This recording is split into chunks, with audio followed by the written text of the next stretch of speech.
और मैं जातिगत बातों पर, मैं जातियों में नहीं बंधना चाहता। मैं सनातन कार्य के लिए कार्य कर रहा हूं। मैं सभी सनातनियों को जोड़ना चाहता हूं। रही बात चोटी काटने की, गलत है। किसी के भी साथ दुर्व्यवहार नहीं करना चाहिए। कोई भी किसी भी प्रकार का दुर्व्यवहार करता है वो ठीक नहीं। हम तो इसका प्रचार करते हैं, तिलक रखो और चोटी रखो, कलावा बांधो, कंठी पहनो, इसका हम प्रचार करते हैं। रही बात दूसरी कि जो लोग जातियों के लिए, मैंने तो देखा कि एक गांव में घटना घटी और उसमें बड़े बड़े देश के बड़े नामचीन नेता आकर बयान दे रहे हैं और वो जातियों के विरोध में बयान दे रहे हैं और वो वही काम कर रहे हैं जो अंग्रेजों ने किया था। मैं ये जानना चाहूंगा, अभी आप लोगों ने भी सुना होगा, मथुरा में एक कांड हुआ था। एक टेम्पो वाला पकड़ा गया था और उसने 23 लड़कियों के साथ दुर्व्यवहार किया। उनकी वीडियो, उनकी पिक्चर्स, उनके सब, और वो हट जाति के थे। वो बच्चियां जो थी वो हट जाति की थी। तब कहां चले गए ये सारे मर्द? क्या एक पुरुष का मान सम्मान स्त्री के मान सम्मान से ज्यादा है? हम स्त्री के मान सम्मान के लिए क्यों नहीं खड़े हुए?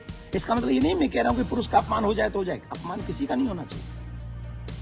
जब लोग मूत्र जिहाद करते हैं, लव जिहाद करते हैं, थूक जिहाद करते हैं, तो वो जब थूकते हैं ना भोजन में, तो इसलिए नहीं थूकते कि ब्राह्मण पंडित जी जय लेंगे। उसमें सब आते हैं, पंडित जी भी आते हैं, यादव जी भी आते हैं, सिंह साहब भी आते हैं, अग्रवाल जी भी आते हैं, चौधरी साहब भी आते हैं, लिमका भी आते हैं, ढिमका भी आते हैं, सब आते हैं। वो सबके लिए थूकते हैं, वो सबके लिए मूतते हैं, वो सबकी बहन बेटियों पे नजर रखते हैं। तब क्यों नहीं बोलते हम और आप सभी? बताइए, मैं जानना चाहता हूं। ये जितने भी लोग आज विवाद कर रहे हैं, ईमानदारी से बताइए, भगवान श्री राम किस लिए आए थे? वो तो क्षत्रिय थे। भगवान श्री कृष्ण किस लिए आए? वो तो यदुवंशी थे ना। किस लिए आए थे? बताइए मुझे, जरा जवाब दीजिए, जो अपनी अपनी जातियों के जो नेता बने बैठे हैं। मैं जानना चाहता हूं आपसे, जितने भी अवतार तुम्हारे सनातन में जिन पुराणों के अनुसार हुए, जिन पुराणों के अनुसार तुम अपने आप को हिंदू लिखते हो, किसके लिए अवतार हुए थे? धर्म की स्थापना के लिए। और धर्म की स्थापना करना ही हम सबका दायित्व है कि हम इस देश में धर्म की स्थापना करें, ना कि धर्म का खंडन करें।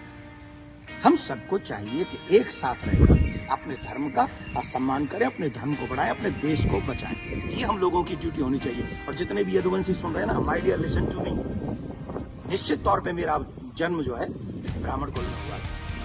लेकिन आपको एक और बात बता दूं, यदुवंशी मेरे हैं सब। पूछे गए भगवान श्री कृष्ण का नामकरण जिन ऋषि ने किया था, गर्गः पुरोहितो राजन यदु नाम सुमहातप, मैं गर्गाचार्य जी का वंशज हूं। क्या मैं आपका बुरा चाहूंगा? क्या मैं जाटवों का बुरा चाहूंगा? मैं चौधरियों का बुरा चाहूंगा?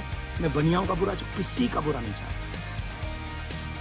मैं आप सबका भला चाहता हूं और इस देश का भला चाहता हूं।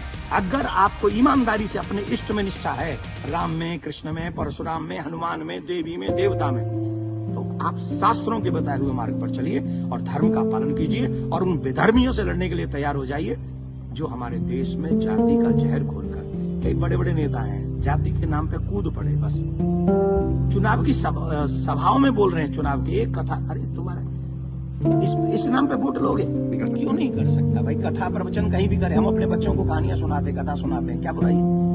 हर एक जाति के व्यक्ति, मम्मी पापा, दादी दादा, नानी नाना तो अपनी जाति के होंगे ना। कहानी सुनाए, कथा सुनाए, कोई बुराई नहीं है। लेकिन व्यासपीठ पर बैठ के सप्ताह करना, देखिए उसकी विधा, हम शास्त्रों की बात करेंगे। यहाँ मैं अपनी बात नहीं करूंगा। मैं ब्राह्मण कुल में मेरा जन्म हुआ, लेकिन कितने ऐसे कार्य हैं जो मैं खुद नहीं करता। जैसे यज्ञ कराना मैं नहीं करता, क्योंकि उसमें मेरी नॉलेज नहीं है।